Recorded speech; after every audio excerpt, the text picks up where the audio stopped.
लोग के कहला से थोड़े हो जाए, हमरा बेटा के कहला से थोड़े हो जाए कि आंख में आंसू ना आवे के चाहे।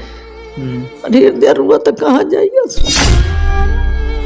हमारे बाबू गलत रास्ता पर ना चले, गलत ना बोले, सब सही के साथ दिलन। जहाँ गलत होके तहाँ जाके ठड़ा होके सबको दुख सुख में पूरा देश में ठड़ा होके चारों ओर इसके आवाज उठावे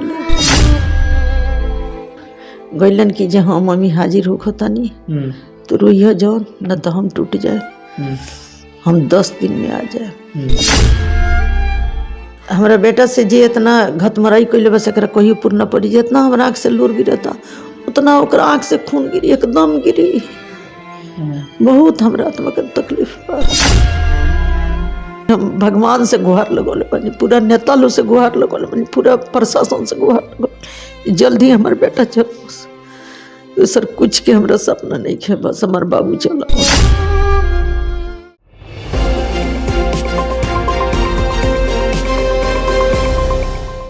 हम लोगों ने अनेकों माओं का आंसू पोंछा है। उम्मीद है कि बिहार में मेरे माँ के आंखों में भी आंसू नहीं आएगा और आप लोग नहीं आने देंगे, उम्मीद है। ये आंसू, ये शब्द उस माँ के हैं जिसके देशभक्त और गरीबों के लिए मसीहा कहे जाने वाले बेटे पर एनएसए जैसा गंभीर एक्ट लगाया गया है। वो बेटा जो गरीबों के लिए आवाज उठा रहा था, उसे सरकार ने आज देश के लिए खतरा करार दिया है। ये आंसू, ये शब्द उस माँ के हैं जिसकी आंखें अपने लाल को देखने के लिए तरस रही हैं। आवाज की थरथराहट से आप इस माँ के दर्द को महसूस कर सकते हैं, लेकिन सिर्फ कुछ प्रतिशत ही महसूस कर सकते हैं, क्योंकि जितना ज्यादा दर्द आप महसूस करेंगे उससे कई गुना ज्यादा तड़प रहा होगा इसका दिल। सोचिए, हमें घर आने में अगर एक पल की देरी हो जाती है तो किस तरह हमारी माँ बेचैन हो जाती है। इस माँ के तो बेगुनाह बेटे को उसके सामने आतंकवादियों की तरह मुंह ढककर हथकड़ियां डालकर ले जाया गया। सोचिए, हम अपनी माँ से अगर बोल कर जाते हैं कि 1 घंटे में लौट आएंगे और लौटने में देर हो जाती है तो हमारी माँ किस तरह से बेचैन हो जाती है। इस माँ का बेटा तो 10 दिन में लौटने का वादा करके गया था, पर महीनों से नहीं लौटा है। महसूस करके देखिए कितना बेबस होगा वो छोटा भाई जो अपने शेर जैसे दहाड़ने वाले भाई को जेल से निकलवाने के लिए किसी के पैरों में गिरने को तैयार हो गया है। बेबसी इसी का नाम है दोस्तों, जो एक माँ को हाथ जोड़ने पर मजबूर कर देती है, जो एक भाई को किसी के पैरों में गिरने पर मजबूर कर देती है। एनएसए, ये शब्द ऐसा है कि अगर गलती से भी किसी शख्स के ऊपर लग जाए तो उसका करियर समझो। आखिर पत्रकार मनीष कश्यप पर एनएसए क्यों लगा? एनएसए के तहत कौन सी कार्रवाई होती है? इसमें सजा का प्रावधान क्या है? कब, क्यों और कैसे किसी इंसान पर यह एक्ट लगाया जाता है? और उससे भी बड़ी बात, एनएसए लगने के बाद कोई इंसान बचाव के लिए किस तरह का एक्शन ले सकता है? सब कुछ आज हम आपको इस वीडियो में बताने वाले हैं, क्योंकि बिहार के लाल सन ऑफ बिहार मनीष कश्यप पर कई गंभीर आरोप लगाए गए हैं, जिनमें से एक एक्ट एनएसए भी है। वीडियो शुरू करूं उससे पहले आपको बता दूं कि मनीष कश्यप केस में देश की सर्वोच्च न्यायालय सुप्रीम कोर्ट ने केस की सुनवाई के लिए अगली तारीख 21 अप्रैल को दी है। इसलिए उस दिन मैं खुद सुप्रीम कोर्ट में रहूंगी और इस केस से जुड़ी हर एक अपडेट आप तक पहुंचाऊंगी। नमस्कार, आप देखना शुरू कर चुके हैं आपका अपना इंडी टाइम्स, जहां सच वहां हम, और मैं हूं आपके साथ Akanksha Mishra. Son of Bihar Manish Kashyap case में 18 मार्च से लेकर अब तक बहुत कुछ हुआ है। सबसे पहले तो पत्रकार का कहना था कि तमिलनाडु में बिहार के प्रवासी मजदूरों के साथ दुर्व्यवहार हो रहा है, मारपीट, गाली गलौज, और इसी से जुड़ा एक वीडियो भी सोशल मीडिया पर शेयर हुआ, जिसे तमिलनाडु और बिहार की पुलिस ने फर्जी और झूठा करार किया। इधर इस वीडियो की पोस्ट होते ही बिहार की पुलिस मनीष कश्यप को पकड़ने के सारे हथकंडे अपना रही थी, जिसके बाद खुद पत्रकार ने 18 मार्च को पुलिस के सामने आकर सरेंडर कर दिया। इधर सरेंडर हुआ, उधर मनीष पर एक के बाद एक 14 मामले दर्ज होते चले गए। अब मनीष तो बिहार के जगदीशपुर थाने में बंद है और मामले में तमिलनाडु पुलिस की भी एंट्री हुई है। बिहार की पुलिस की पूछताछ के बाद मनीष कश्यप को तमिलनाडु पुलिस अपने साथ ट्रांजिट रिमांड पर ले गई है। ये सब कुछ चल रहा था और इसमें पत्रकार पूरी तरह से सहयोग भी कर रहे थे। फिर आती है 3 अप्रैल की तारीख। मनीष को मदुरई की कोर्ट ने न्यायिक हिरासत में जेल भेज दिया, जिसके बाद तमिलनाडु पुलिस ने कोर्ट से मनीष की न्यायिक हिरासत बढ़ाने की मांग की थी, जिस पर 5 अप्रैल को कोर्ट ने फैसला सुनाया और मनीष को 19 अप्रैल तक के लिए न्यायिक हिरासत में भेज दिया गया।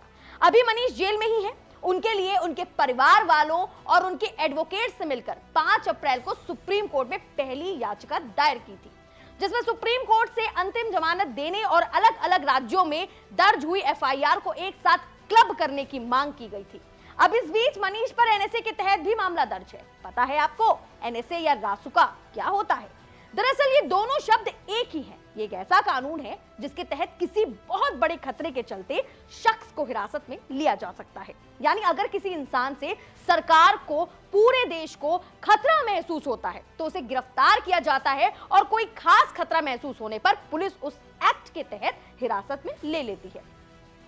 कानून पहली बार 1980 में इंदिरा गांधी की सरकार के दौरान बनाया गया था, जिसको ब्रह्मास्त्र के रूप में आज तक इस्तेमाल किया जा रहा है। और इसमें जल्दी जमानत नहीं मिलती है दोस्तों। कम से कम एनएसए लगे हुए इंसान को 3 महीने के लिए हिरासत में ही रहना पड़ता है। और अगर पुलिस को आपसे किसी तरीके का खतरा महसूस होता है तो यह अवधि यानी इसका टाइम पीरियड और भी ज्यादा बढ़ जाता है। अंग्रेजों के समय एक प्रिवेंटिव कानून हुआ करता था, जिसमें किसी घटना की आशंका को देखते हुए पहले ही संदिग्ध को अरेस्ट कर लिया जाता था। यह भी कुछ उसी एक्ट से इंस्पायर होकर देखा जा सकता है। लेकिन मनीष कश्यप क्या आतंकवादी थे? क्या देशद्रोही थे? क्या उन्होंने कभी देश विरोधी नारे लगाए जो उन पर यह एक्ट लगा? क्योंकि अगर ऐसा है तो सबसे पहले तो उन लोगों पर यह एक्ट लगना चाहिए जिन्हें हिंदुस्तान में खतरा महसूस होता है, जो कहते हैं यहां मुस्लिम समुदाय सुरक्षित नहीं है। मनीष ने तो कभी ऐसा कहा ही नहीं। सरकार से उनके कामों को लेकर सवाल करना क्या गलत है? क्या बिहार की शिक्षा व्यवस्था के लिए, अस्पतालों के लिए, सड़कों और भ्रष्ट अधिकारियों को आईना दिखाना, आवाज उठाना उनके खिलाफ गलत है? क्या मजदूरों, गरीबों, बेसहाराओं की आवाज बनना गलत है? क्योंकि अगर आप उनके हक के लिए लड़ोगे तो आप पर भी एनएसए लग जाएगा। कानून के जानकारों का तो कहना है कि रासुका जैसे कानून को अपराधी के भीतर डर पैदा करने के लिए बनाया गया था। लेकिन मनीष तो बेखौफ और स्वतंत्र पत्रकारिता करते हैं। उन्होंने तो खुद पुलिस के सामने सरेंडर किया था, फिर उन पर रासुका लगाने का क्या मतलब बनता है? डॉक्टर कफील खान वाला मामला याद है आपको? बीआरडी मेडिकल कॉलेज में बच्चों की मौत के मामले में डॉक्टर कफील खान के खिलाफ कार्रवाई हुई थी। बाद में अलीगढ़ मुस्लिम विश्वविद्यालय में संशोधित नागरिक कानून सीएए के विरोध के दौरान भड़काऊ भाषण देने के आरोप में उन पर रासुका भी लगा था, जिसके बाद में हाईकोर्ट ने खारिज कर दिया था। और ठीक ऐसी ही स्थिति दलित एक्टिविस्ट चंद्रशेखर रावण के मामले में भी देखने को मिली थी। उन पर भी सरकार ने एनएसए लगाया था, लेकिन कोर्ट इस कानून के टिकने लायक जवाब नहीं दे सकी थी।